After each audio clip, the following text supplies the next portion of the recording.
Hello friend, welcome back to my channel. তোমাদের জন্য আবার একটা নতুন করে ভিডিও নিয়ে চলে এসেছি। তোমরা সবাই কেমন আছো? আশা করি ভালোই আছো।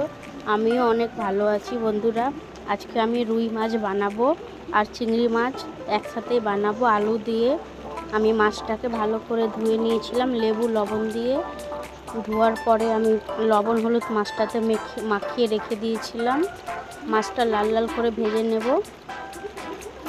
মাছটা দেখতেই পাচ্ছ, মাছটা কত সুন্দর ভাজা হচ্ছে। আর হালকা আঁচে রাখলে মাছটা একটু ভালো করে ভাজা হবে না, তাই ফুল আঁচে রেখেছিলাম। মাছটা খুব সুন্দর লাল হয়েছে।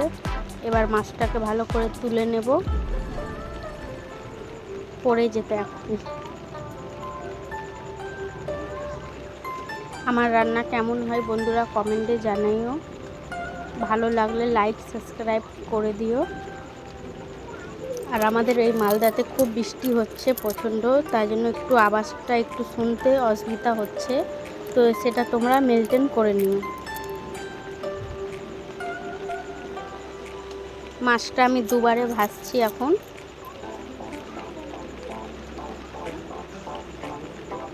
এই মাছটাও ভাজা হয়ে গেছে, এবার তুলে নেব।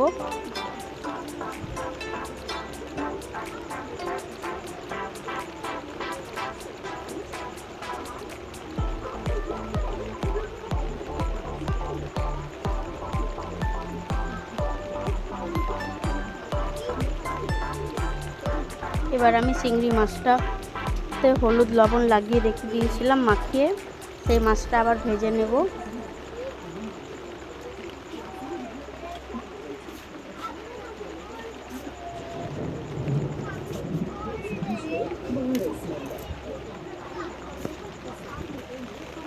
প্রচণ্ড জোরে বৃষ্টি পড়ছে বন্ধুরা, তার সাথে বাদল খুব ডাকছে।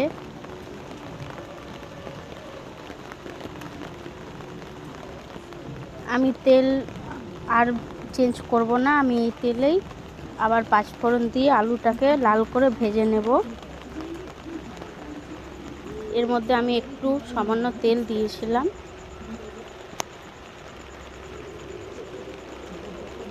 আমি আলুটা লম্বা লম্বা করে কেটেছি, বেশি পাতলাও না বেশি মোটাও না, মিডিয়াম কেটেছি। তোমরা চাইলে আলু ছাড়াও রান্না করতে পারো। এবার দেব লবণ আন্দাজ মতন, হলুদ গুঁড়ো,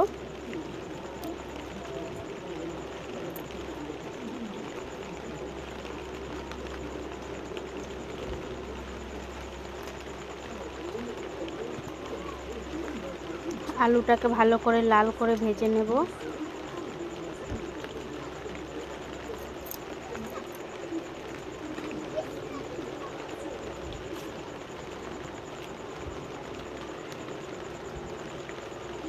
আলু ভাজা হয়ে গেছে, তোমরা চাইলে আলুটা বের করতে পারো, তবে আমি আলুটা আর বের করব না। আলুর উপরেই আমি মশলাটা দিয়ে দেব। আর আমি মশলার মধ্যে কি কি নিয়েছি বন্ধুরা তোমাদেরকে একবার বলে দিই। আমি সরষে নিয়েছি, জিরা নিয়েছি, জিরার গুঁড়ো দিয়েছি, ধনে গুঁড়ো দিয়েছিলাম, আদা রসুন বাটা, কাঁচা লঙ্কা বাটা আমি সব একসাথে বেটেছিলাম। তোমরা চাইলে আলাদা বাটতে পারো। আর পেঁয়াজ বাটা দিয়েছি, টমেটো বাটা। মশলা থেকে তেল যতক্ষণ না বেরিয়ে আসছে, মশলার কাঁচা গন্ধটা উঠে আসবে,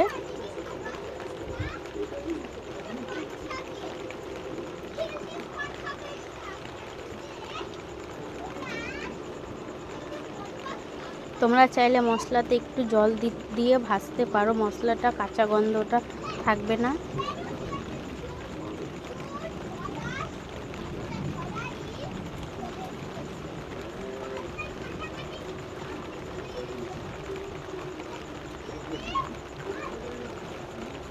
মশলা থেকে দেখো বন্ধুরা তেল বেরিয়ে এসেছে কত সুন্দর। ভালো করে মশলাটাকে ভেজে নিয়েছি।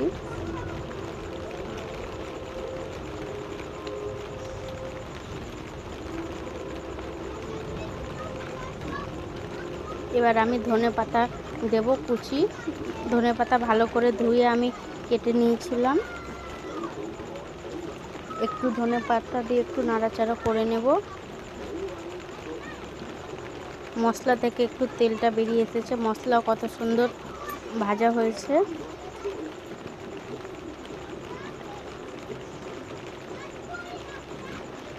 দেখতেই পাচ্ছ বন্ধুরা, তেল বেরিয়ে এসেছে মশলা থেকে।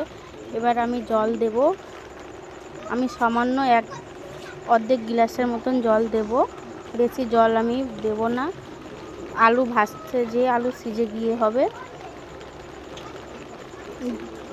মশলার জলটা ফুটে আসলে আমি মাছটা দিয়ে নামিয়ে নেব।